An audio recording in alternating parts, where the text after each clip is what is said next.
How to import database via phpMyAdmin in cPanel.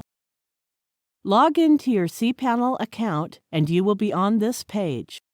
Go to the Databases section and click the phpMyAdmin. On the left side of this interface, click the database where you want to import the database file.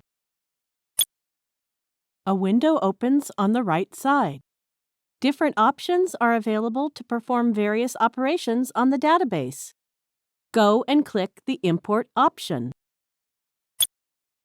Some boxes are already checked to complete the import process.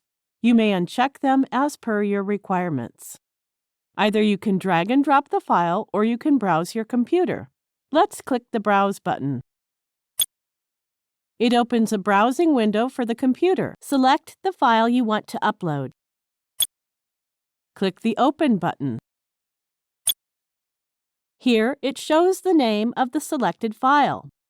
There is also a limit of 500 megabyte that is enough for this SQL database. Now scroll down and click the Go button.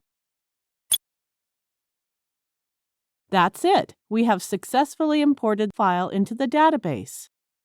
Thank you for watching.